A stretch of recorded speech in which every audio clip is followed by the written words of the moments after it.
देखिए illustration number 12 देख रहे हैं, WDV मेथड का है। Sushma limited purchase plant on 1 April for 2,40,000। ठीक है, देखो 1 अप्रैल को 2,40,000 का प्लांट इन्होंने खरीदा है। ये पहली मशीन है आपकी। It bought another plant for 1 July for 160। 1 जुलाई 2016 को 160 का और खरीदा है। तो ये देखो 1 जुलाई को 160 का एक और खरीदा है, अलग अलग डेट है। On 1 January plant bought on 1 April was sold for 160।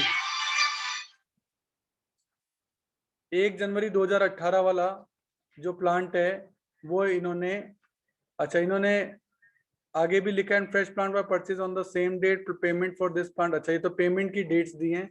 Payment की डेट से वैसे अपन को कोई मतलब नहीं होना चाहिए। अपन ने 160 का प्लांट खरीदा है और 1 अप्रैल को 2015 वाला बेच दिया है। ठीक है, तो अपन डेप्रिसिएशन आपको लगाना है 10% डिमिनिशिंग बैलेंस मेथड में, और इंटरेस्ट वगैरह इस पे दे रखा है, उससे अपन को मतलब नहीं रहेगा। चलिए स्टार्ट करते हैं क्वेश्चन।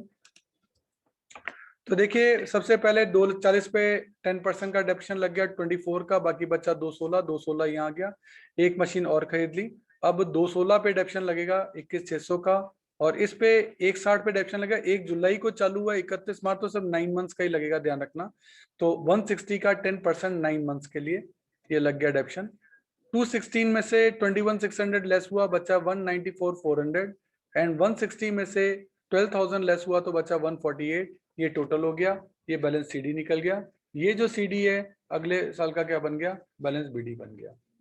ठीक है, अब आपने एसेट्स को और खरीदा, लिखा है on 1 January plant bought on 1 April 15 was sold for 160 and the fresh plant was purchase for the same date. और वो जो फ्रेश प्लांट अपन ने खरीदा उसकी इंस्टॉलमेंट ये है, अगर अपन देखेंगे उसकी इंस्टॉलमेंट ये, और इनमें तो इंटरेस्ट भी शामिल है, और इंटरेस्ट पे डेप्रिसिएशन मिल नहीं सकता। तो इसमें लिखा है 8,000 4,000 इसमें इंस्टॉलमेंट में शामिल है। तो 48 में से 8,000 आप लेस कर देंगे तो ये इंस्टॉलमेंट भी 40 की पड़ी, और इसमें से भी 4,000 का इंटरेस्ट लेस कर देंगे तो ये वाली इंस्टॉलमेंट भी 40 की पड़ी, और पहली वाली इंस्टॉलमेंट में तो इंटरेस्ट होता ही नहीं है। तो 40 40 40 कुल मिलाकर ये 1,20 का आपका जो है टोटल प्लांट पड़ेगा। उसमें से पहली इंस्टॉलमेंट तो आप तुरंत ही पे कर दोगे, तो वो तो टू बैंक हो जाएगी, और बाकी 80,000 की 2 इंस्टॉलमेंट आप पे करोगे नहीं, तो उसके लिए टू बैंक की जगह लिखोगे टू क्रेडिटर फॉर प्लांट, यानी क्रेडिट परचेज है ये आपकी। तो कुल मिलाकर प्लांट आपका 1,20 का ही है, लेकिन आपने 2 बार में लिखा है क्योंकि एक तो कैश है और एक क्रेडिट है, इसलिए।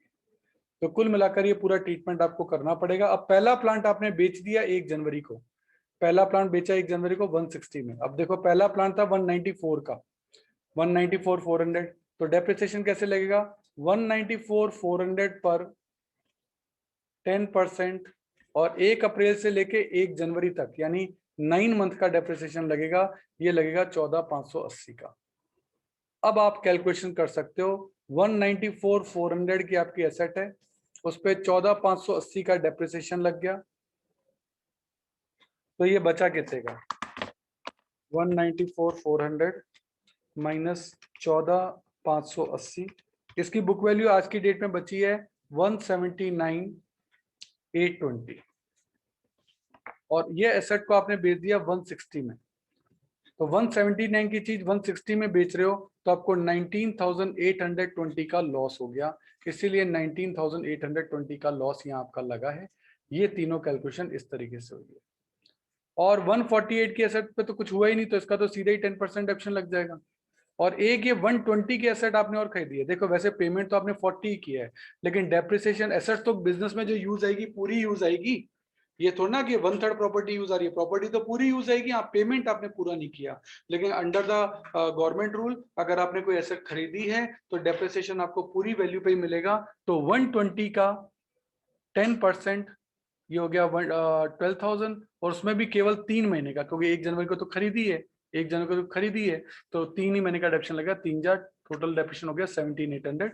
अब 148 में से 14,800 गए, बचे 133,200, और 120 में से 3,000 गए तो बचे 1,17,000, 250,200 आपका बैलेंस आ गया।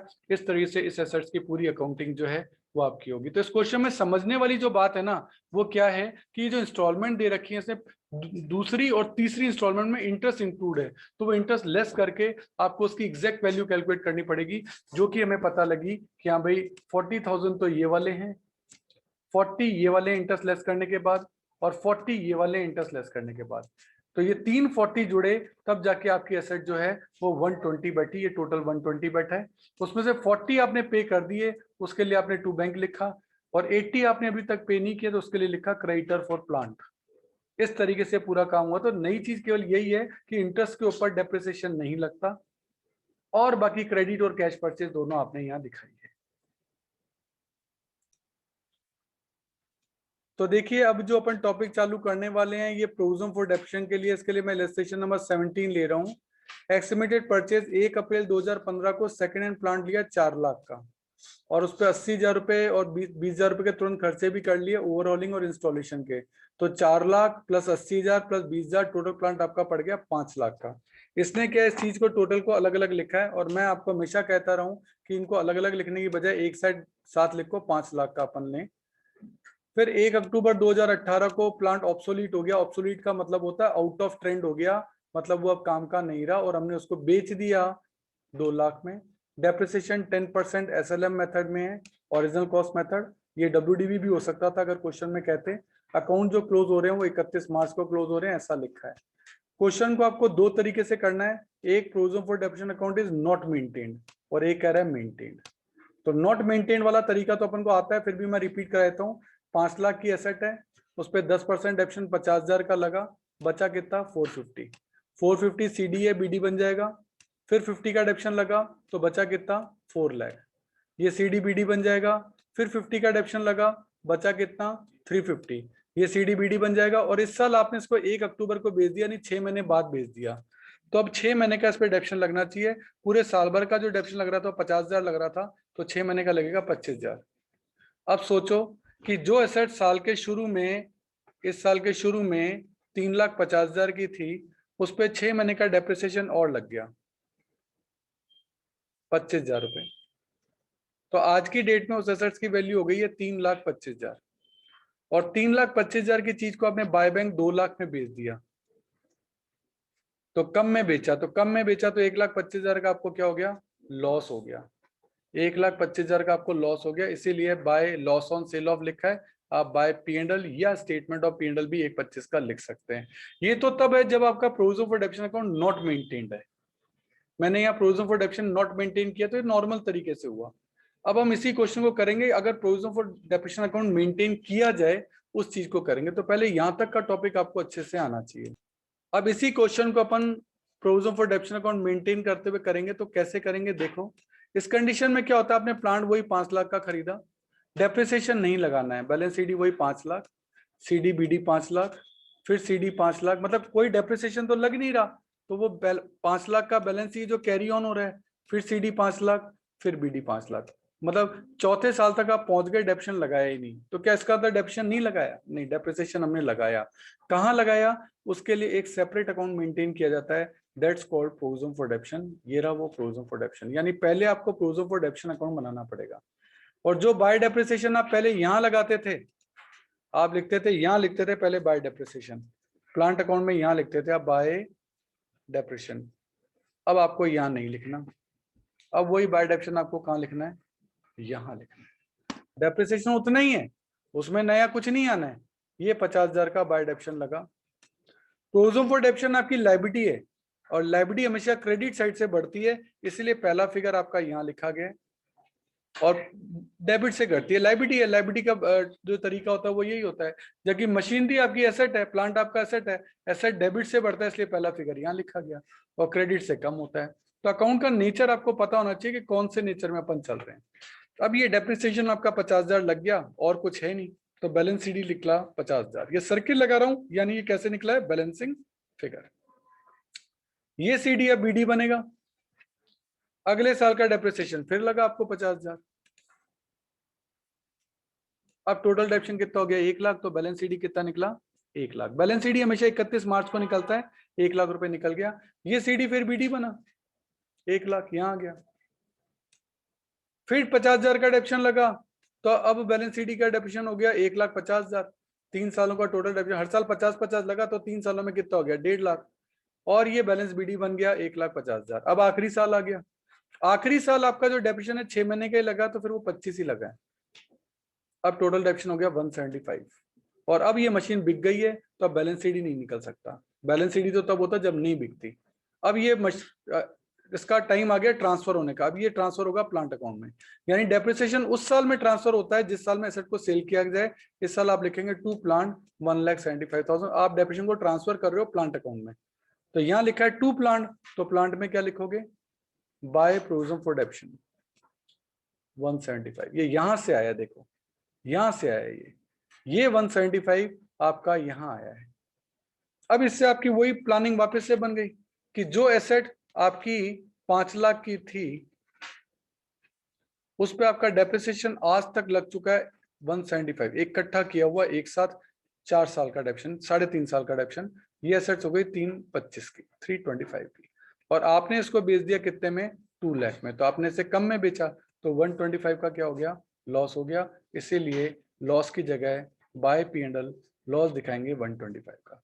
तो चीज वही है, बस आपको करनी है, वो आपको ध्यान होनी चाहिए कि क्वेश्चन होगा कैसे। ये बात आपको ध्यान रखनी पड़ेगी कि डेप्रिसिएशन यहाँ इकट्ठा हो रहा है और ये वाला जो डेप्रिसिएशन इकट्ठा होकर ट्रांसफर जो होगा ना वो यहाँ होगा, आपका यहाँ आके ट्रांसफर होगा। कब होगा, in the year of sale. ये ट्रांसफर कब होगा, लिख लेना, in the year of sale. Sale के ईयर में ये ट्रांसफर होगा और ये देखो सेल के ईयर में यहाँ आ गया। इसीलिए एक साथ लगा, इसको इकट्ठा किया हुआ डेप्रिसिएशन भी बोलते हैं, इसको एक्यूमुलेटेड डेप्रिसिएशन भी बोलते हैं। एक्यूमुलेटेड डेप्रिसिएशन, इकट्ठा किया हुआ डेप्रिसिएशन भी इसको बोला जाता है। ये आपका प्रोविजन फॉर डेप्रिसिएशन का तरीका है। इसमें अकाउंट जो बनते हैं, 2 बनते हैं, एक प्लांट अकाउंट, एक प्रोविजन फॉर डेप्रिसिएशन अकाउंट। दोनों को वैसे तो अलग अलग बना लेना चाहिए, कई लोग साथ साथ भी बना लेते हैं, ये डिपेंड आपकी प्रैक्टिस पे करता है।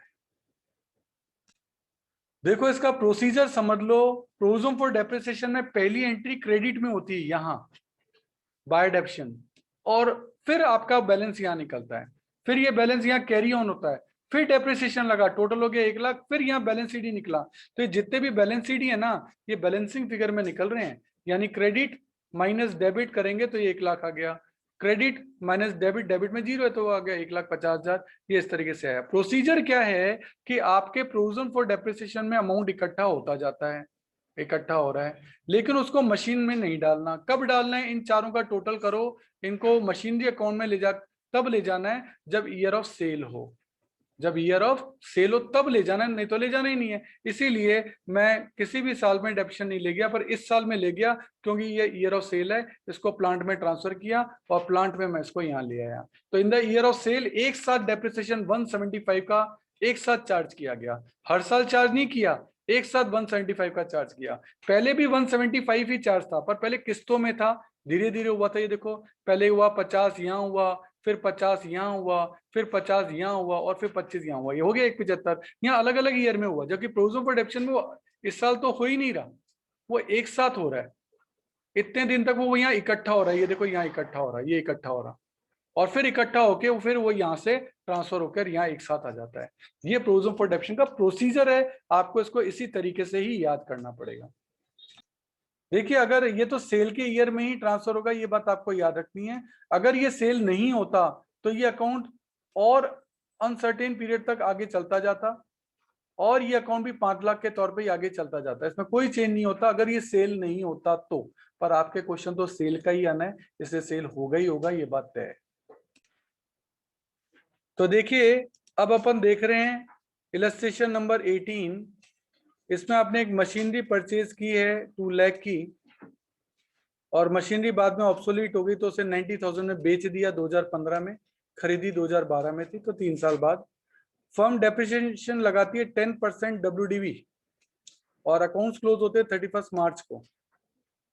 कहता है provision for depreciation account not maintain भी बताइए और मेंटेन्ड है तो भी बताइए, यानी 2 तरीकों से आपको क्वेश्चन सॉल्व करना है। तो देखिए आपने एसेट्स को सबसे पहले 1 अप्रैल को 2 लाख का खरीदा, इस पे 10% डेप्रिसिएशन 20,000 लगाया, एसेट बची 180 की, 180 बैलेंस शीट BD बन गया, पहले CD था फिर वो BD बन गया। अब डेप्रिसिएशन 180 पे लगेगा क्योंकि WDV मेथड है, 18,000 का बचा कितना 162 बैलेंस BD बन गया। फिर 162 पे डेप्रिसिएशन लगा 16,200 का, बैलेंस CD बचा 145,800 और ये बैलेंस बीडी बन गया 145,800 और इस साल आपने 1 अगस्त को उसको 90,000 में बेच दिया। ये अब तक की आपकी पूरी कहानी है। अब आपको करना क्या है कि सर हमें ये पता है कि साल के शुरू में ये एसेट हमारी 145,800 की थी, उस पर हमने डेप्रिसिएशन लगाया 4 मंथ का, क्योंकि 1 अगस्त तक का डेप्रिसिएशन लगेगा। ये लगा 4860 का, 4860 145,800 पर 4860 का डेप्रिसिएशन लग गया, तो एसेट बची 140,940 की, और हमने इसको बेचा 90 में, 90 में। 140 की चीज 90 में बेच दी तो आपको कम में बेचिए, कम में बेचिए, तो 50,940 का आपको क्या हो गया, लॉस हो गया। ये आपका लॉस आ गया, ये आपका डेप्शन आ गया। इस तरीके से अभी हमने प्रोविजन फॉर डेप्शन अकाउंट मेंटेन नहीं किया है, ये एक नॉर्मल तरीके से अपना क्वेश्चन हुआ है। प्रोविजन फॉर डेप्शन अकाउंट अपन ने इसमें नॉट मेंटेन्ड है, ध्यान रखना, नॉट मेंटेन वाला पॉइंट जो है वो अपन ने किया है। तो नॉट मेंटेन के डेप्रिसिएशन याद कर लो, 2018, 16, 200, ये 4860, ये सारे डेप्शन लगेंगे। अब मैं आपको बताता हूं, अगर अकाउंट मेंटेन किया जाए तो आपने 2 लाख की एसेट खरीदी, बैलेंस सीडी 2 लाख है, फिर बीडी 2 लाख है, फिर सीडी 2 लाख है, फिर बीडी 2 लाख है, फिर सीडी 2 लाख है, फिर बीडी 2 लाख है। डेप्शन तो लगाना ही नहीं ना, क्योंकि डेप्रिसिएशन के लिए तो अलग से अकाउंट है। कौन सा? Provision for depreciation account. अब इसमें पहले डेप्रिसिएशन आपको क्रेडिट साइड में लिखना है, क्योंकि पहले डेप्रिसिएशन आप यहाँ लिखते थे, क्रेडिट साइड में तो लिखते थे, अब यहाँ लिखना है 20। फिर आपका निकलेगा बैलेंस सीडी 20,000, ये 20,000 बीडी बन जाएगा। अब अगले साल डेप्रिसिएशन 20 नहीं है, अब 18, आपने पिछली बार भी लगाया, आपको ध्यान होगा। टोटल बैलेंस सीडी हो गया 38, ये 38 बीडी बन के यहाँ आ गया। फिर डेप्रिसिएशन लगा 16,200 का, तो बैलेंस सीडी हो गया 54,200 का, ये 54,200 यहाँ बीडी बन गया। अब 4 ही महीने का डेप्रिसिएशन लगा बाय डेप्रिसिएशन 4860 का, और ये ईयर ऑफ सेल आ चुका है। ईयर ऑफ सेल के अंदर ये डेप्रिसिएशन का ट्रांसफर होने का टाइम आ गया, इसको टू मशीनरी करके ट्रांसफर कर दो। कौन से अकाउंट में? मशीनरी अकाउंट में, 59060। ये ट्रांसफर का ईयर आ चुका है, तो सेल का ईयर अपना ट्रांसफर का होता है। अब ये डेप्रिसिएशन आप ले आएंगे यहाँ मशीनरी अकाउंट की क्रेडिट साइड में, बाय प्रोविजन फॉर डेप्शन 59060। टोटल डेप्शन एक साथ आ गया, हर साल नहीं आया, एक साथ आ गया। बस ये एक साथ आने का समझ में आपको आ जाएगा ना, तो आपको दिक्कत नहीं है। तो ये पूरा डेप्शन ट्रांसफर होके आया, ध्यान रखना। कहां से ट्रांसफर होके आया है? प्रोविजन फॉर डेप्शन अकाउंट से यहां से ट्रांसफर होकर आया है, ये यहां से ट्रांसफर होके आपको आया है। अब आप प्रॉफिट लॉस की कैलकुलेशन भी कर सकते हो। वो एसेट जो साल के शुरू में 2 लाख की थी, उस पे अब तक का डेप्शन है 59060, तो 2 लाख की एसेट पर 59060 का डेप्शन लग गया, तो एसेट बची 140,940 की, और आपने इसको बाय बैंक करके सेल कर दिया 90 में, तो आपने इसे कम में बेचा है, तो 50,940 का आपको क्या हो गया, लॉस हो गया। तो by loss on sale of machinery या P&L लिख सकते हैं आप, या स्टेटमेंट ऑफ P&L आप यहाँ 50,940 का डेप्रिसिएट लॉस जो है वो दिखा सकते हैं। तो कुल मिला के ये वही लॉस आ रहा है जो पहले आया था। देखो पहले भी लॉस यही आया था, तो उससे कोई फर्क नहीं पड़ता, बस दिखाने का प्रोसीजर जो है वो अलग अलग है, इसका अपन को ध्यान रखना है। देखो अगर इसका जब आप प्रोविजन फॉर डेप्शन मेंटेन कर रहे हैं केवल, और WDV मेथड पे कर रहे हैं, तो फिर आपको एक वर्किंग नोट अलग से बना के दिखाना पड़ेगा कि डेप्शन आए कितने, कि 2 लाख की एसेट है, पहले साल इस पर डेप्शन लगा 20,000 का, एसेट बची 180 की। दूसरे साल उस पर डेप्शन लगा 18,000 का, तो एसेट बची 162 की। अगले साल उस पर डेप्शन लगा 16,200 का, तो एसेट बची 145,800 की। और फिर उस पे 4 महीने का जो डेप्शन लगा वो लगा 4860 का, इसके पे 10% आपने लगाया है 4 महीने का। इस तरीके से आपको एक वर्क नोट दिखाना पड़ेगा कि 20, 18, 16,200 के डेप्रिसिएशन, ये 20, 18, 16,200 के डेप्रिसिएशन कैसे आए, ये सब वर्किंग नोट में आपको दिखाना पड़ेगा, अदरवाइज आपके नंबर कट सकते हैं।